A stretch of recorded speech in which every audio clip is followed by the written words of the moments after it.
नमस्कार, मैं हूं वीके शर्मा। एमसीडी के चुनाव की कवरेज करते करते हम आप पहुंचे हैं पश्चिम विहार वार्ड नंबर 59 में। और ये वार्ड नंबर 59 का BG5 क्षेत्र है। और यहाँ पर कुछ ही क्षणों में कांग्रेस की एक जनसभा होने वाली है, जिसमें यहाँ के प्रत्याशी दुष्यंत यादव जनता को अपने विचारों से अवगत कराएंगे और जनता से हम बात करने का प्रयास करेंगे कि उनके मन में क्या रुझान है। मैं विनोद शर्मा जी BG6 ब्लॉक यहाँ पश्चिम बिहार में रह रहे हैं और 30-35 साल से यहाँ रह रहा हूँ। 4 दिसंबर को चुनाव है, क्या पोजीशन है पश्चिम बिहार की? पश्चिम बिहार की बहुत बढ़िया पोजीशन है जी। दुष्यंत के फेवर में बहुत अच्छा माहौल है। जितने लोग भी जो पहले आम पार्टी में चले गए थे, बहुत से लोग जो हैं कांग्रेस में वापस आ गए हैं और दुष्यंत का बहुत बढ़िया साथ दे रहे हैं। और हमें भी खुशी हुई है कि एक यंग लड़का, काम करने वाला, जुझारू, जिसको लगन है काम करने की, सारे उसकी फेवर में है और बहुत अच्छा नतीजा आएगा। आम आदमी पार्टी आरोप लगा रही है कि बीजेपी ने कूड़े के ढेर लगा दिए, पहाड़ बना दिए यहाँ पर। और बीजेपी कहती है कि आम आदमी पार्टी ने, यानी दिल्ली सरकार ने एमसीडी के कर्मचारियों को वेतन नहीं दिया, जिनके से उन्हें हड़ताल करनी पड़ी और दिल्ली वासियों को कष्ट भोगना पड़ा। हड़ताल लड़ाई के बीच में क्या लगता है कि कांग्रेस बाजी मार ले जाएगी? बिल्कुल सर, बिल्कुल। वो कहते हैं ना कि 2 बिल्लियों की लड़ाई में और बंदर फायदा उठा जाता है, तो ऐसे ही नजर आ रहा है जी। क्योंकि देखिए 15 साल के अंदर बीजेपी को हमने देखा है, गलियां जगह कैसे पड़ी हैं, कूड़े के ढेर जो हैं वो भी लगे, पार्क साफ नहीं होते हैं, पानी की समस्या जो है वो भी ऐसी चलती रहती है। बाकी रही आम पार्टी की बात, आम पार्टी ने तो ये समझ लो कि हमें 8 साल में ठग लिया जी। जो वो ये कह के आए थे कि हम रामलीला ग्राउंड में शपथ लेंगे, हम 1 रुपया तनख्वाह लेंगे और हम गाड़ी भी नहीं लेंगे, सरकारी बंगले नहीं लेंगे, तनख्वाह नहीं लेंगे, आज वो सारी चीजें ले रहे हैं। जिनके पास कुछ नहीं था, आज वो प्रॉपर्टियों के मालिक बन गए। मालिक तो जनता है चुनाव में, आप क्या मानते हैं? बिल्कुल जनता है। अब हमारे यहाँ एरिया में जैसे लोगों का हम सुनते हैं, कॉर्नर में जाके खड़े हो, किसी दुकान पे खड़े हैं तो लोग आपस में बात कर रहे होते हैं, तो वो कहते हैं यार कांग्रेस ही अच्छी थी जी, कांग्रेस को ही दोबारा लाए। क्योंकि जो नालियों के हाल है, मच्छर का पश्चिम बिहार में बुरा हाल है। कहते हैं मैं फ्री में बिजली दूंगा, फ्री में पानी दूंगा, आपके स्कूलों की स्थिति सुधार दूंगा। सर ये सब फ्री वाला अच्छा नहीं लगता आपको? सर ये सब ढोंग है। अब एक बात हो ना, ये इतने बड़े बड़े कोठियां हैं, फ्लैट हैं, क्या इनके को फ्री बिजली मिल रही है? किसी को फ्री बिजली मिल रही? फ्री बिजली है क्या? तो इस बार चुनावी मुद्दा क्या है पश्चिम बिहार के लोगों की? सर गंदगी देखो आप, पश्चिम बिहार में मच्छर की समस्या है, सारे नाले। किसे दोषी मानते हैं? ये देखो काउंसलर हैं जो सिर्फ पैसे खा रहे हैं लेंटरों के जी।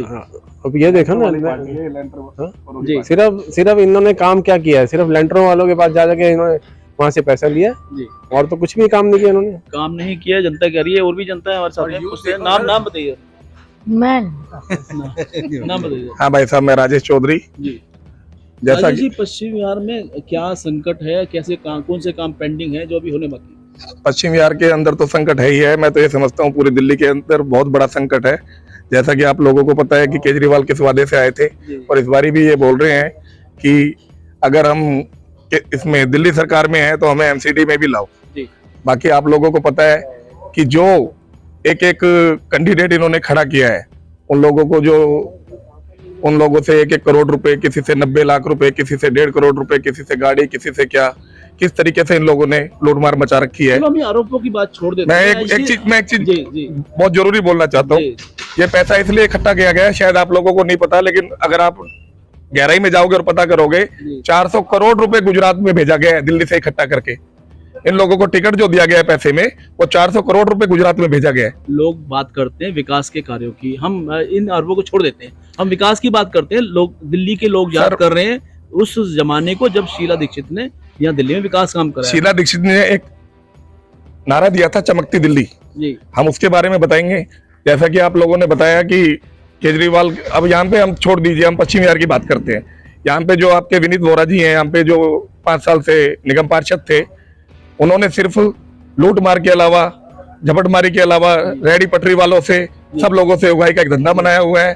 हर लैंडर पे पैसे लिए जाते हैं, सफाई नाम पे कोई चीज नहीं है। आप यहाँ पे पार्कों का हाल देखिए, सड़कों का हाल देखिए, नालों का हाल देखिए, गंदा पानी आप लोगों को पिलाया जा रहा है, जिससे हमारे बच्चे, छोटे छोटे बच्चे बीमार हो रहे हैं, बुजुर्ग बीमार हो रहे हैं। बहुत बुरा हाल क्षेत्र का किया हुआ है इन लोगों ने, हाल बुरा किया हुआ है। हाँ जी सर, आप ये कहते हैं, लेकिन जो युवा है उनसे पूछ लेते हैं। आगे आइए, नाम बताइए। अमित। अमित जी, क्या लगता है पश्चिम बिहार में मच्छर विहार कहें इसको या पश्चिम बिहार कहें? मैं तो अगर सच कहूँ तो पश्चिम बिहार को पश्चिम बिहार ना कहें तो ज़्यादा अच्छा रहेगा, मच्छर विहार कहें तो ज़्यादा बेटर है, क्योंकि पश्चिम बिहार में सबसे मेजर इशू जो मच्छर का है। और हाल फिलहाल अगर देखा जाए तो इसके लिए मुझे नहीं लगता कि पिछले कुछ सालों के अंदर कुछ भी काम हुआ है मच्छर के लिए।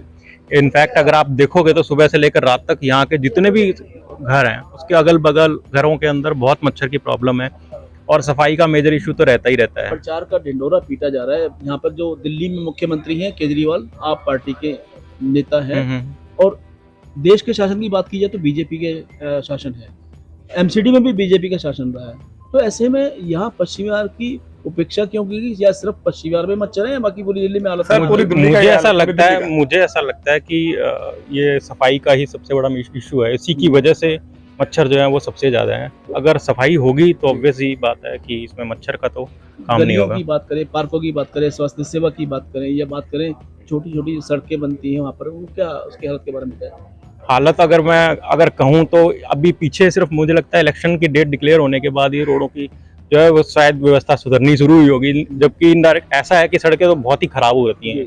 ये मुझे लगता है इलेक्शन के आने की वजह से ही ये रोडें जो है वो तभी नॉर्मली आ रही है ऐसा होता election यही है कि 5 साल में जब एक बार जब रोड बनने वाली होती है, सिर्फ इलेक्शन की वजह से ही मुझे लगता है रोड बनती है, अदरवाइज रोड तो बने ही ना। गिनती के दिन रह गए, वोट 4 दिसंबर को होने या 7 को नतीजा आ जाएगा। क्या उम्मीद करते हैं नतीजा मुझे ऐसा लगता है कि दिल्ली में जो विकास हुआ था, शायद शीला दीक्षित ने जो 15 साल में किया था, वो शायद मुझे नहीं लगता कि अभी तक उससे पहले भी कभी हुआ था, या शायद अब कुछ हो रहा है। लेकिन हाँ, ये है कि आम आदमी पार्टी ने जो है कि उनका सिर्फ एजेंडा सिर्फ अगर लाइट और पानी को लेकर है, तो उसका बेनिफिट जो है मुझे नहीं लगता कि सारे दिल्ली वालों को मिल रहा है उसका। जी, तो आप 7 तारीख का नतीजा कैसे देखते हैं? मुझे ऐसा लगता है कि शायद कांग्रेस को आना चाहिए, शायद क्योंकि अब यूथ को, क्योंकि अब 15 साल से तो दिल्ली की पब्लिक देख ही रही है कि बहुत कुछ काम तो हुआ नहीं जी। है। जो 15 साल पहले जब शीला दीक्षित के टाइम जब काम होता था, तो ऑब्वियसली बात है, आप किसी से भी पूछोगे तब जी। भी कोई आपको यही कहेगा कि जो डेवलपमेंट दिल्ली में शीला दीक्षित की सरकार ने की थी वो शायद अब तक नहीं हुई आज हो। के युवा कह रहे हैं कि शीला दीक्षित सरकार ने काम किया है, आप क्या मानते हैं? बिल्कुल सच बोल रहे हैं साहब। इन्होंने सिर्फ एक शराब की पेटी के साथ एक शराब की पेटी हमारे भाइयों को नशाखोरी की आदत डाली है। और जो शीला दीक्षित जी ने जब किसी उसके पैसे थोड़ी मिले, तो फ्री में था। शिलान्यास जिस चीज का किया था, सिर्फ ये लोग उसका उद्घाटन करने का काम कर रहे हैं। और इन्होंने अपनी तरफ से कोई भी हॉस्पिटल खोला हो, एक मुझे नाम गिनवा दीजिए, जी। कोई डिस्पेंसरी अगर खोली है इन्होंने जिनको ये बड़ा बताते हैं, कोई स्कूल खोला हो, कोई कॉलेज यूनिवर्सिटी खोली हो, तो मुझे एक भी नाम गिना दीजिए, फिर आप कह सकते हैं, आप पूछ सकते हैं सवाल हमसे।